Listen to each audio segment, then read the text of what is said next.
And welcome back to the Constitutionals Podcast. I'm your host, Chad White. If you didn't know, this is the premier podcast for the website cpluscomedy.com. Like I just said, it's a website. Go there. Here we are, 255, episode 255 of the Constitutionals Podcast. We're coming hot off the heels, hot off the presses of the Oscars. Now, I typically post an episode on Friday.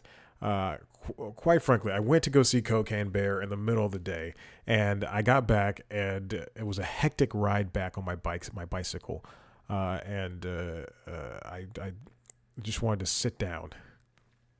The ride back was, I'll just say, I saw Cocaine Bear at like 2:30 on a Friday, which typically I like to go at at noon, a 1:30. Preferably if they have 11:30 showing, 10 o'clock, I'll go at 10 o'clock. I'd rather go at 10 o'clock and have the rest of my day as opposed to going the middle of the day and just, kind of being drained from being around the world. I go to my bike. I ride down Atlanta's Beltline. I go to my local AMC. I'm one of two people in there. There's a woman who is sitting right by the door in the railing area of that you get in there, you turn left. She's right there just sitting on the railing. And I just thought, that's a strange place to sit. And then I walk over to my seat, which is row 3 on the left aisle side. And of course she probably thought, that guy's insane sitting that close in an empty theater. I don't want to, that's where I typically sit, but also, wouldn't it have been strange if I was like, I sat like a couple rows behind her and was just watching me like,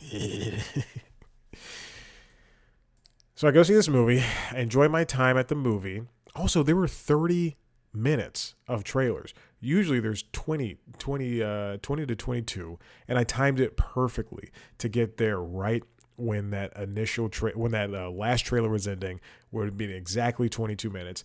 And even then I was late. I was 22 minutes on the dot, and I went, oh my God, I'm missing the first couple of minutes of this movie.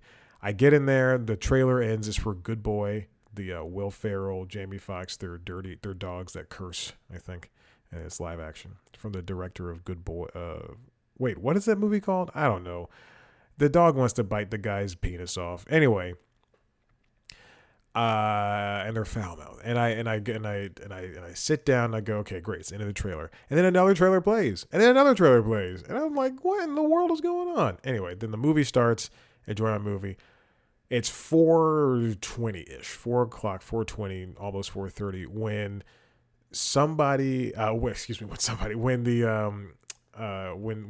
when I did not know school lets out. I thought kids don't go to school anymore. I hop on my bike, get on the Beltline again, riding through, dodging people. It's not bad or anything. And then I get to a point where I know there's a school, and it was detrimental to my health. It was horrible. I was literally weaving in and out. Kids are pushing each other. One little girl. If I see a bike coming in, I'm that small, I'm moving out the way, because this guy is 166 pounds, all muscle, and he is going to hit me, and I will die as a small child. One little girl pushed another little girl almost into me, and I just heard her go, "You almost made me hit that bike." All these kids were just walking on the Beltline. It was just truly a sea of children. So I had to hop off and hit the street. Did not have a helmet. I understand that is dangerous. But also I was on a pathway where I wouldn't necessarily need one. But yes, I know. Get home. Did not record the show. But now I can.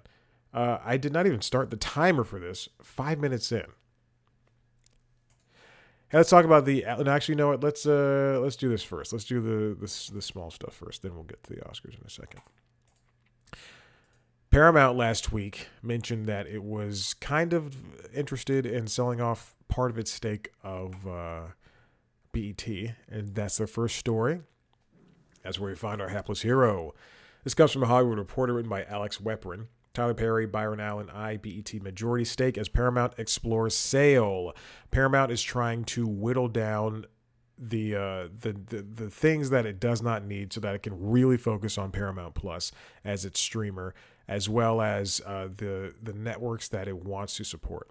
Now, with that being said, BET, VH1, and BET Plus which is the streaming service for BET, are said to be for sale.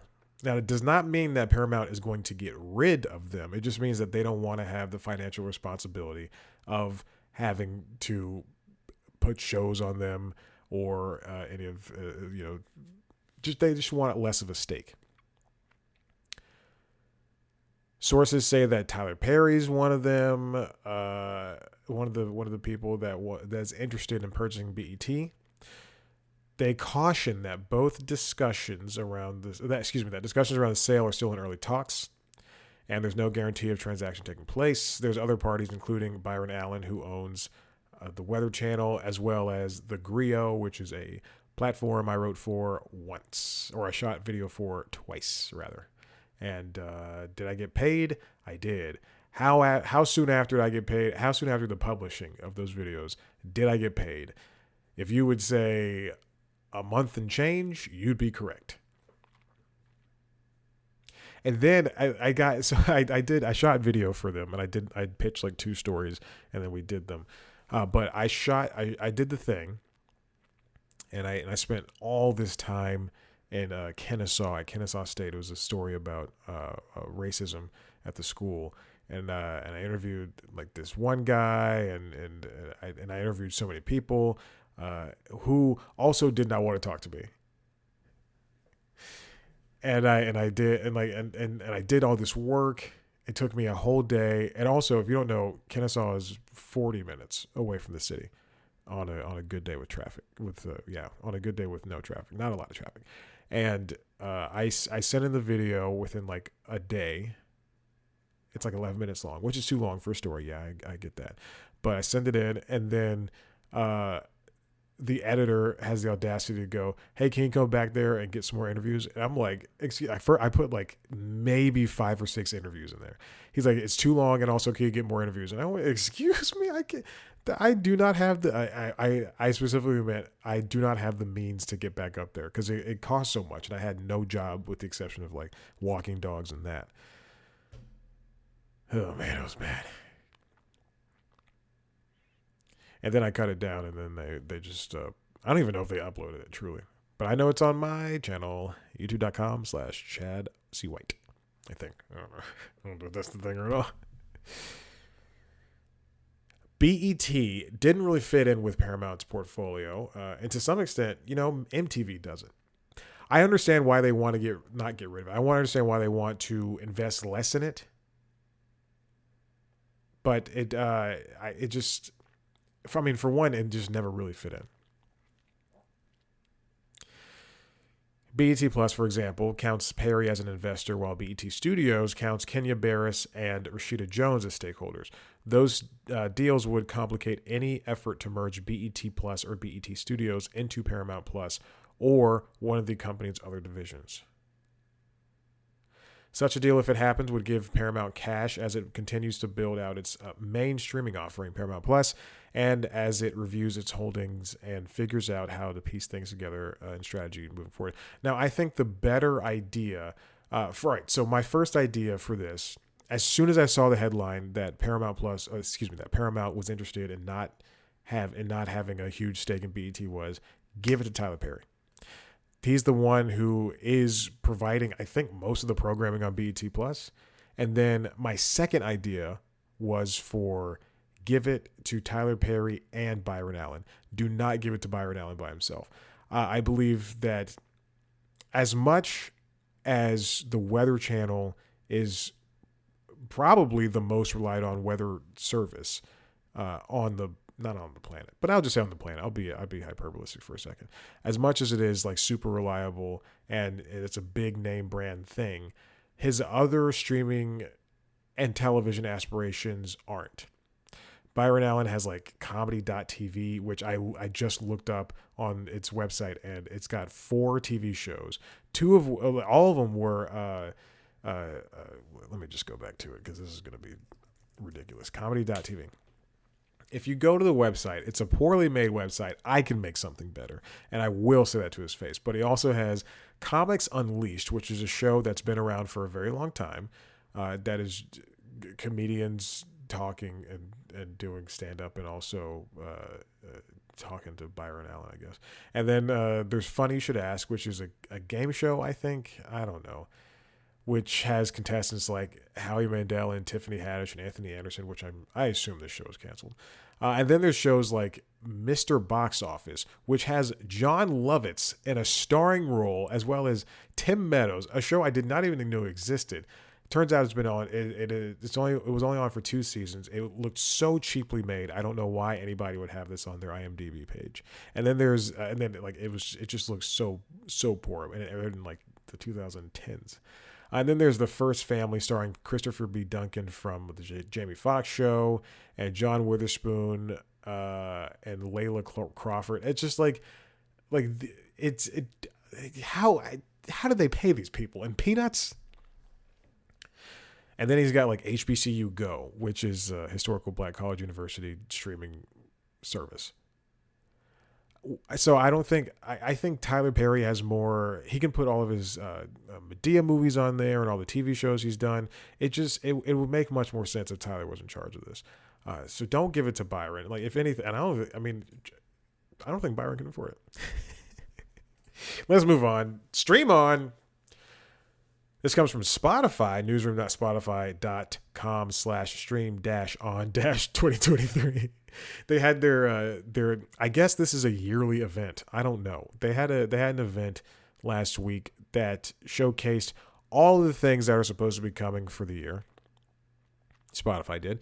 They talked about they changed the Anchor app into Spotify for podcasters, which is something that I did not realize until this very second. Like, truly, I have to turn off the feed for the app, but it updated from Anchor to Spotify for podcasters, and then right before I sat down to record the other 2 podcasts, I'm like, "Where's Anchor?" And then I saw podcasters, like this purple icon, and I went, I guess this is it. What did they announce at this thing, this event?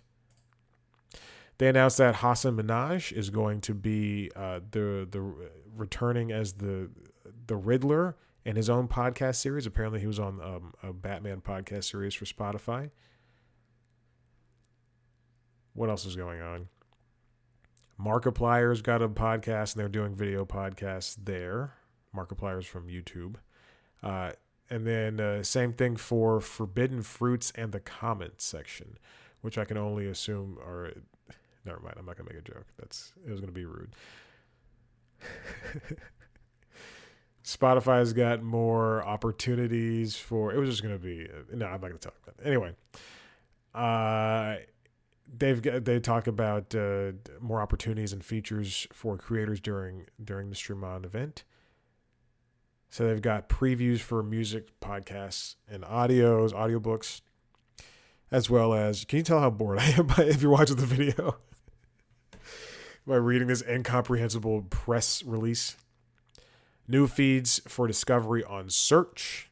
Oh, the personalized AI DJ, which I found, which is pretty good. The AI DJ is a really, really good aspect of this new thing. But that's been out. That was in beta for at least a week prior to that. And then Smart Shuffle. And apparently, I believe, there is a number I do want to mention. Oh yeah, they have a new TikTok-like feed. So if you want to scroll through in a TikTok-like fashion of Spotify music or music on Spotify, then that's how that is.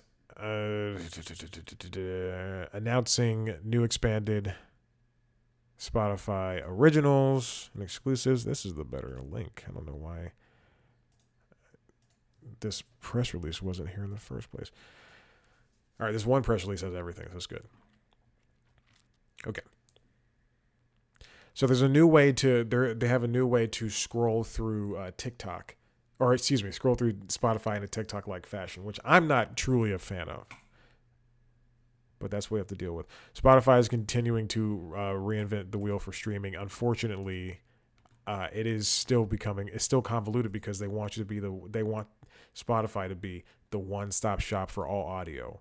They want you to listen to podcasts, audiobooks, and then also, hey, we have music too.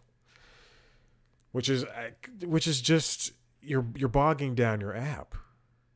Just have a different app for Spotify podcasts. And that way it can be feature rich, as opposed to here where I think they're missing fast forward. I think they're missing a lot of other aspects of it. Hey, let's talk about Oscars and streaming. Let's talk about the Oscars. That's a good one. There were some great moments that had happened at the Oscars. We have a lot of great representation in terms of Asian and Indian people descent. It was fantastic. I mentioned this on Late Night Lately. I don't know if you listen to that podcast, the late night show. It was. I thought it was a fine show. I do think Kimmel's a great host. I do think he spent way too many jokes on the Will Smith Chris Rock slap, and it to a point where it was in bad taste. I like everything is up for a joke. That's completely fine on my watch. But I do think there's a point where, and I say this about even Chris Rock's special that came out on Netflix, the live special. And I'll say this about Dave Chappelle. I'll say it about Joe Rogan, the rest of the people like that. When you make jokes out of hate, they're just not funny. Like when you make a joke, when Chappelle's making jokes about trans people, and it continues to be jokes about trans people, when you do a special about that, then it just becomes this kind of angry, bitter thing that I find in a comedian very unattractive. And I mean sexually. And I learned that extends to even like small continued things about something as small as the slap, which we knew that there was gonna be jokes about it, at least in the monologue. But man, to spend the rest of the night where the majority of your jokes are about that, and it's just it just seemed kind of and I hate saying this because I'm not I don't want to be too hyperbolous, but it just seemed kind of gross. It's like because Kimmel and Howard Stern and a lot of white comedians that I think are funny people, who I've now since reduced down to not that funny, like they were ones that are like, let's arrest this person. Like jumping I think it's just an issue that you should not be a part of. You don't have to comment on, and if you do, don't comment on all the time. Just like Stern in particular, he's like, he's like Will Smith needs to be arrested. That guy needs to be in jail. Like, dude, come on, it's not that serious. Anyway, Ke Huy Quan won for his role in Everything Everywhere All at Once, as did the movie one itself. Jamie Lee Curtis won. Michelle Yeoh won. Brendan Fraser did a great speech as well.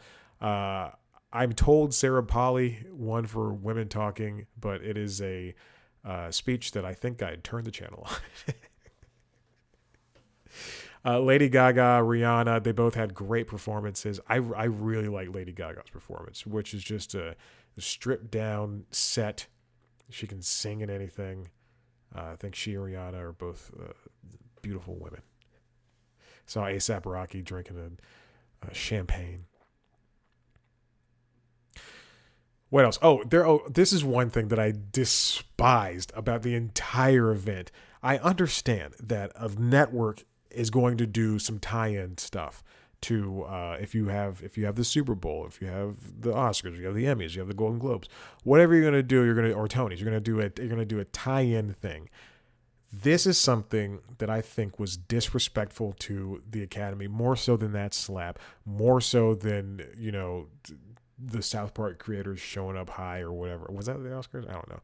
but more so than anything is showing a trailer, a world premiere trailer for a movie at an awards show. That is ridiculous. You do not. This is not the MTV Movie Awards. This is not Nickelodeon Slime Fest or whatever the heck it's called. You do not need to show trailers. This is not E3. You do not need to show trailers for a movie that's coming out. That as much okay. The Oscars and every award show are set in time. They're set, and by that I mean you go back and you watch a speech. You can see like somebody give the speech for, I can't, the movie Crash. I can't think of someone's giving a speech. We can go back in 10 years, we can go back in time and go, hey, Brendan Fraser did a great job giving a speech for his win for The Whale. But when we look back in time at an Oscar ceremony, we're not going to look fondly on the trailer for The Little Mermaid, which is insane. That is so stupid. That was the worst move you could possibly do for something like that. We do not need to sensationalize this, even though it's already sensationalized. All of the categories are back, including the shorts, which was great. And then Jimmy went down to the audience to have like 3 seconds of interaction, which I don't think worked out. Elizabeth Banks brought out Cocaine Bear, and it popped up twice, which was unnecessary. And her voice was wrecked. I don't know what happened. I don't know if she did karaoke the night before, but anyway. Not to won for Best Musical Number, which was fantastic. I love RRR. That is a great movie. Sit down for 3 hours, watch that movie. I promise you, your life will change. I guarantee that. What else happened? What else happened at the Oscars? That's about it. People are mad about the fat suit. The fat suit winning for, the whale, the makeup winning for the whale. It was a good makeup. You don't have to, superhero movies don't have to win everything. Any hoosers. Let's get on with this. Elvis is the most streamed Oscar movie, though that may not mean a gosh dang thing. This comes from Variety, written by Todd Spangler. But according to Nielsen ratings, Elvis is the most watched Oscar movie leading up into the Oscars. It appeared on HBO Max on August 8th after having about a string of what? What am I talking about? After being in theaters. Jesus in heaven. It's been streamed for a total of about 2.7 billion minutes. That does not necessarily mean that people have finished movies. I stopped watching the Bohemian Rhapsody movie. I stopped watching the Elton John movie. So I assume if I watch I Want to Dance with Somebody, I'm only going to get 20 minutes in. I hear that title track and I turn it right off. Rocket Man, that's what the Elton John movie is called. Elvis was one of the films nominated for Oscars for Best Picture. I don't think it won anything. I think it won for costuming. I don't think it won anything.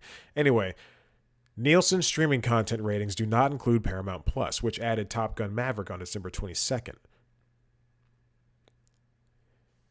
Top Gun Maverick, on top of being one of the biggest movies of the last year, it more than likely was probably one of the most streamed movies, even in that eight day time span. But even up until now, it's probably one of the most streamed movies. I would bet money that it eclipses Elvis. I've seen it a couple times myself. I love them. Please, I just need, for some reason, that 4K Blu-ray refuses to go on sale. It's always the movie I like the most. The Batman's been on sale constantly. I don't want to buy that. Not because it's streaming. I just don't want to buy it. I'll buy it at some point. The guy who doesn't like superhero movies is like, I'll buy the Batman. It was pretty good. I enjoyed my time with it. What's another superhero I would buy? I just recently, I had Stars for 3 months and it ended in February. And the last movie I watched that literally the day my stars went out was I rewatched was Spider-Man No Way Home. That's the last one, right? It's No Way Home, the extended version, because I wanted to see what was different. If Disney and Sony were smart, they would release the regular version and the extended version on, two 4K Blu-ray discs. You get my money. I don't put it, and I'm not talking about separate release. They already have separate releases. I want them both on one package. Nielsen also does not support streaming estimates for Showtime, which is also part of Paramount Plus or the Showtime streaming package, and Everything Everywhere All at Once won Best Picture, and I guarantee it's probably one of the most streamed movies too. Probably not as much as Elvis, but definitely not as much as Top Gun. But definitely not a slacker in its own right, is what I would say. Nielsen has reportable data through February 12th on just 4 of the 10 Best Picture contenders, including All Quiet on the Western Front, which is from Netflix, which was streamed 1.6 billion minutes since October 22nd, and The Banshees of Inisherin, which is on HBO Max, 480 million minutes since December 13th, and even though that was also in theaters, I think a limited release. And then Tar, which was on Peacock, which was streamed for 128 million minutes, and was released on Peacock after being released in theaters on January 27th.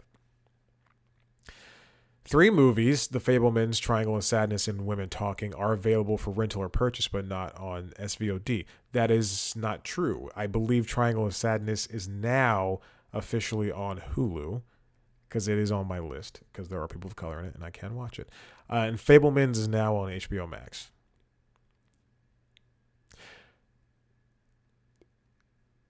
Glass Onion has 2.89 billion minutes from December 26th to January 1st. Hocus Pocus 2, I don't think that's even, let's go to Black Panther. Wakanda Forever has 2.27 billion minutes from January 30th to February 5th. What do we get out of this? While the numbers are important to see, it doesn't necessarily mean that the movies are going to perform well, if anything. Oh, there's a water outage in my apartment. This comes from Variety, again written by Tyler Aquilina. Streaming isn't lifting Oscar movies' sagging fortunes. Now, these movies never exactly do box office gangbusters. I mean, in fact, I think Black Panther, Top Gun, let's go back to last year, Spider-Man No Way Home. Those are the ones that did exceptionally well, making $1 billion. But mostly because those are tentpole films. You take that up against Tar, you take that up against Women Talking. Those movies, they're not going to exactly, prove to be the powerhouses against the tentpoles. Same thing with All Quiet on the Western Front. I think that was in theaters for 2 weeks. Well, I mean, they had to be only in theaters for 2 weeks just to get eligibility, but I can't fully imagine that they could even hold a candle.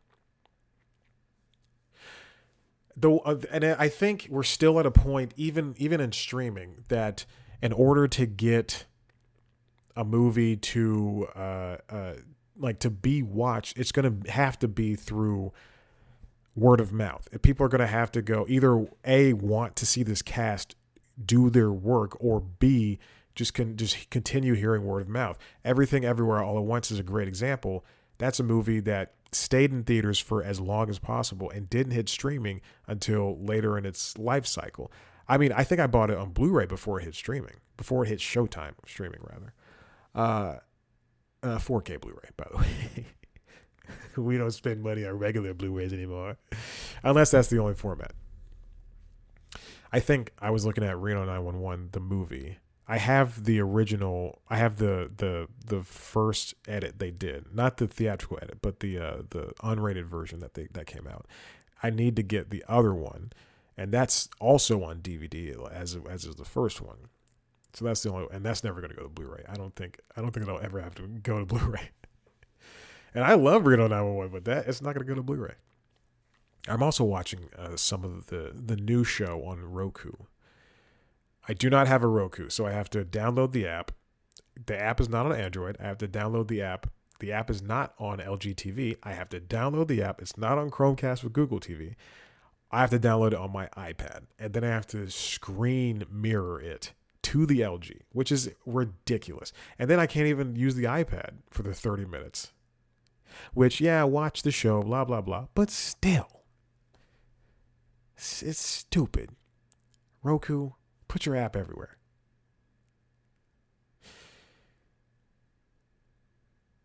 All Quiet and Banshees both had decent showings at the BAFTAs, which had its own problems, it had all white winners, and I think all white, whatever. It did have all white winners.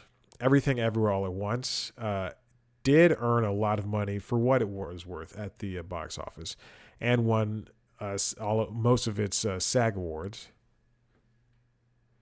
So it's a little bit inconsistent when it comes to streaming and to box office and to how a movie will do at an award show. So you can't just follow the numbers. I think, I think it's going to have to be now, you have to kind of have an amalgamation of all that. You have to have word of mouth, and then you have to look at the box office, and then you have to look at the streaming numbers. And just find a way, analysts have to find a way in order to really connect all those and make sure that they are working in concert with one another. That's the only way that you're gonna be able to get, because it's like get a true value for that. It's like a couple of years ago, I don't know if this still counts, but a lot of networks would gauge interest with shows based on, when Twitter was popular, how the hashtag was doing, and they probably still do it to this day, but it just doesn't work that good no more. It's me, I'm an Italian guy.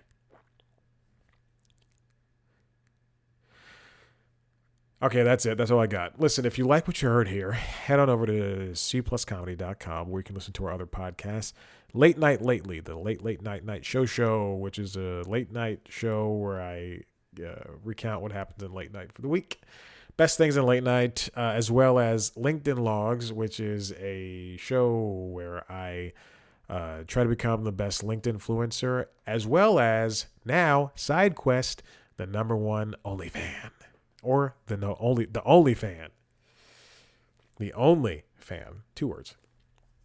If you want to see a video version of those shows, head to youtube.com/cpluscomedy, where you can also see our premiere show, News Time, where I take one topic and I boil it down and I explain it and I try to make it funny. Trying to get that Daily Show bit out of there. And then Instagram, Twitter @cpluscomedy, TikTok @cpluscomedy, Facebook @cpluscomedy. Me on all those platforms @ChadBlackWhite. Rate, review, subscribe. Tell your friends about this show. And now we're gonna go to the outro. Goodbye.